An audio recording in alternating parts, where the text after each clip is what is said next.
Acts 9, 1 through 43. Devotional focus verse. And as he journeyed, he came near Damascus, and suddenly there shined round about him a light from heaven, and he fell to the earth, and heard a voice saying unto him, Saul, Saul, why persecutest thou me? Acts 9, 3 through 4.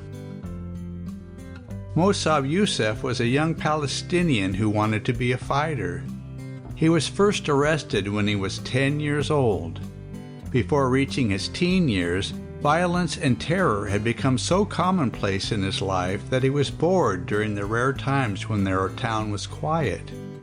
Mosab wanted to be just like his father, a devout Muslim who was a founding leader of Hamas, a terrorist organization responsible for countless deadly attacks against Israel.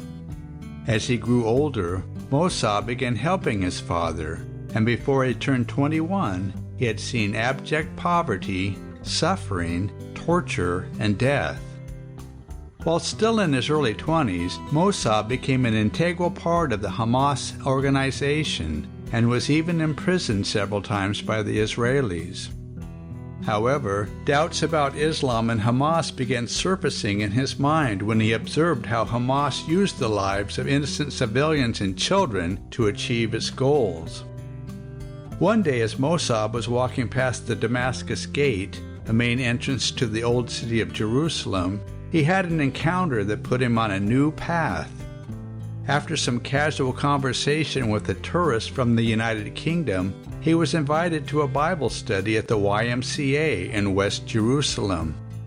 Being a bit bored at the time and somewhat curious about Christianity, he agreed to go.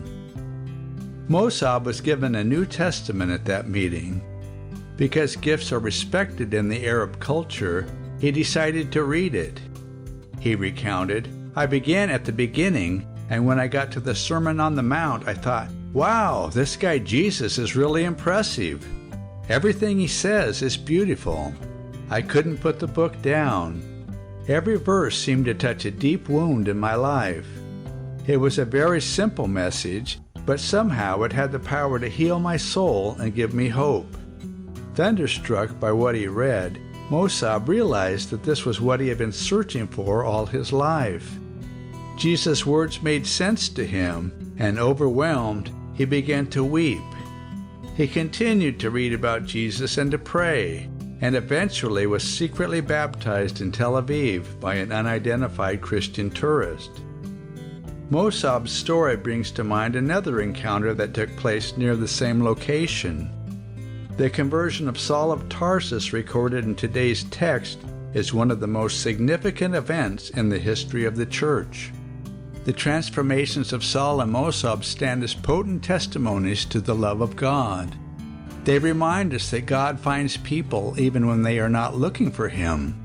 No belief system, no past history, no political regime can block the hand of God from drawing seeking souls to Himself. Every conversion does not occur in a spectacular manner, but when an individual has an encounter with Jesus and yields to Him, that person's life will be changed. Like Saul and Mosab, that one will find a new purpose, a new path, and a new peace. Today, let us give thanks to God again that He is still reaching out to all men everywhere and saving souls. Nothing is impossible with God. Background information. This text describes the conversion of Saul, later known as Paul. His testimony also is recorded in Acts 26, 12 through 18, and referred to in 1 Corinthians 9, 1 and 15, 8. This emphasis is reasonable, as over half of the book of Acts is a description of Paul's activities, and he authored 13 of the New Testament books, not including Hebrews, which many scholars attribute to him. In the previous chapter, Acts 8:3 states that in Jerusalem, Saul made havoc of the church, entering into every house and hailing, or violently pulling, men and women, committed them to prison. In today's passage, he purposed to expand his efforts to the Syrian city of Damascus. The phrase, breathing out threatenings and slaughter, in verse 1, portrays his hot anger against the believers. The high priest mentioned in verse 1 was Caiaphas. In 1990, an ancient burial box called an ossuary was found in Jerusalem, inscribed with the name of this high priest and positively dated to the era of Christ. These are the first physical remains to be identified of a specific person mentioned in the New Testament. It is likely Saul and his companions traveled on foot. Damascus was 130 miles from Jerusalem, a journey of at least 6 days. Saul's eagerness to make that trek shows how committed he was to his cause. Jesus addressed Saul by name in verse 4. In Scripture, the repetition of a name emphasizes the importance of what will be said and indicates deep emotion, as in the Martha, Martha of Luke 10:41 and the Jerusalem, Jerusalem of Matthew 23:37. In Saul's response, "Who art thou, Lord?" the word Lord was simply a title of respect similar to Sir rather than an acknowledgement of divinity. The statement, "It is hard for thee to kick against the pricks," verse 5, alluded to the use of a goad, a long, extremely sharp stick used to move an ox in a certain direction. The hind legs of the ox were jabbed with this instrument until the animal cooperated. The inference was that Saul was only harming himself in his efforts because he was fighting against God. The men with Saul fell to the earth with him, see Acts 26:14, but apparently arose to their feet while Saul continued to lie on the ground. They saw the brightness, but did not see the person of Jesus. In the original Greek, the difference in the verb forms for heard and hearing, used in verses 4 and 7, indicate that Saul's companions probably heard the sound of a voice, but could not discern the words. Ananias, whose name means "the Lord is gracious," was not an apostle, evangelist, elder of the church, or deacon. He was simply identified as a certain disciple. Though the command he received was startling and he initially protested, he ultimately obeyed and went to the humbled persecutor of believers. The reference to the Christians in Jerusalem as saints, verse 13, is the first time in the book of Acts this designation is given to the followers of Christ. The original Greek word, hagios, literally means holy ones. Paul's later writings use this title 40 times. Immediately after his conversion, Saul preached Christ in the synagogues, verse 20. As a well-known rabbi who had been trained by Gamaliel, an esteemed doctor of Jewish law, he would have been a welcome speaker. However, the fact that he was proclaiming the heresy he had violently opposed was startling to his hearers.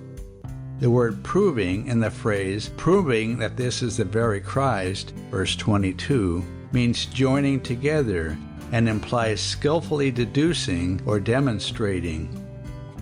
Galatians 1:17-18 indicates that after his conversion, Saul spent 3 years in Arabia, the desert region southeast of Damascus. This period of time may have occurred between verses 22 and 23 or verses 25 and 26. Alternatively, his night escape described in verses 23-25 may have occurred shortly after his conversion, when the Pharisees first learned of his conversion. Barnabas, who verified Saul's testimony before the apostles, verse 27, is first mentioned in Acts 4:36 as being among those who laid their possessions at the feet of the disciples. Beginning at verse 32, the narrative of chapter 9 returns to Peter, describing 2 incidents in his ministry: the healing of Aeneas of the palsy, verses 33-35, and the raising of Dorcas from the dead, verses 36-42.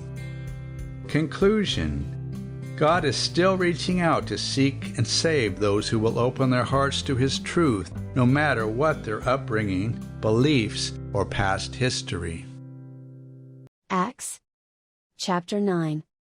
And Saul, yet breathing out threatenings and slaughter against the disciples of the Lord, went unto the high priest, and desired of him letters to Damascus to the synagogues, that if he found any of this way, whether they were men or women, he might bring them bound unto Jerusalem. And as he journeyed, he came near Damascus, and suddenly there shined round about him a light from heaven. And he fell to the earth, and heard a voice saying unto him, Saul, Saul, why persecutest thou me? And he said, Who art thou, Lord? And the Lord said, I am Jesus whom thou persecutest, it is hard for thee to kick against the pricks. And he trembling and astonished said, Lord, what wilt thou have me to do? And the Lord said unto him, Arise, and go into the city, and it shall be told thee what thou must do. And the men which journeyed with him stood speechless, hearing a voice, but seeing no man. And Saul arose from the earth, and when his eyes were opened, he saw no man, but they led him by the hand, and brought him into Damascus. And he was 3 days without sight, and neither did eat nor drink. And there was a certain disciple at Damascus, named Ananias, and to him said the Lord in a vision, Ananias. And he said, Behold, I am here, Lord. And the Lord said unto him, Arise, and go into the street which is called Straight, and inquire in the house of Judas for one called Saul, of Tarsus, for, behold, he prayeth. And hath seen in a vision a man named Ananias coming in, and putting his hand on him, that he might receive his sight. Then Ananias answered, Lord, I have heard by many of this man, how much evil he hath done to thy saints at Jerusalem. And here he hath authority from the chief priests to bind all that call on thy name. But the Lord said unto him, Go thy way, for he is a chosen vessel unto me, to bear my name before the Gentiles, and kings, and the children of Israel. For I will show him how great things he must suffer for my name's sake. And Ananias went his way, and entered into the house, and putting his hands on him said, Brother Saul, the Lord, even Jesus, that appeared unto thee in the way as thou camest, hath sent me, that thou mightest receive thy sight, and be filled with the Holy Ghost. And immediately there fell from his eyes as it had been scales, and he received sight forthwith, and arose, and was baptized. And when he had received meat, he was strengthened. Then was Saul certain days with the disciples which were at Damascus. And straightway he preached Christ in the synagogues, that he is the Son of God. But all that heard him were amazed, and said, Is not this he that destroyed them which called on this name in Jerusalem, and came hither for that intent, that he might bring them bound unto the chief priests? But Saul increased the more in strength, and confounded the Jews which dwelt at Damascus, proving that this is very Christ. And after that many days were fulfilled, the Jews took counsel to kill him. But their laying await was known of Saul. And they watched the gates day and night to kill him. Then the disciples took him by night, and let him down by the wall in a basket. And when Saul was come to Jerusalem, he essayed to join himself to the disciples, but they were all afraid of him, and believed not that he was a disciple. But Barnabas took him, and brought him to the apostles, and declared unto them how he had seen the Lord in the way, and that he had spoken to him, and how he had preached boldly at Damascus in the name of Jesus. And he was with them coming in and going out at Jerusalem. And he spake boldly in the name of the Lord Jesus, and disputed against the Grecians, but they went about to slay him. Which when the brethren knew, they brought him down to Caesarea, and sent him forth to Tarsus. Then had the churches rest throughout all Judea and Galilee and Samaria, and were edified, and walking in the fear of the Lord, and in the comfort of the Holy Ghost, were multiplied. And it came to pass, as Peter passed throughout all quarters, he came down also to the saints which dwelt at Lydda. And there he found a certain man named Aeneas, which had kept his bed 8 years, and was sick of the palsy. And Peter said unto him, Aeneas, Jesus Christ maketh thee whole, arise, and make thy bed. And he arose immediately. And all that dwelt at Lydda and Saron saw him, and turned to the Lord. Now there was at Joppa a certain disciple named Tabitha, which by interpretation is called Dorcas, this woman was full of good works and almsdeeds which she did. And it came to pass in those days, that she was sick, and died, whom when they had washed, they laid her in an upper chamber. And forasmuch as Lydda was nigh to Joppa, and the disciples had heard that Peter was there, they sent unto him 2 men, desiring him that he would not delay to come to them. Then Peter arose and went with them. When he was come, they brought him into the upper chamber, and all the widows stood by him weeping, and showing the coats and garments which Dorcas made, while she was with them. But Peter put them all forth, and kneeled down, and prayed, and turning him to the body said, Tabitha, arise. And she opened her eyes, and when she saw Peter, she sat up. And he gave her his hand, and lifted her up, and when he had called the saints and widows, presented her alive.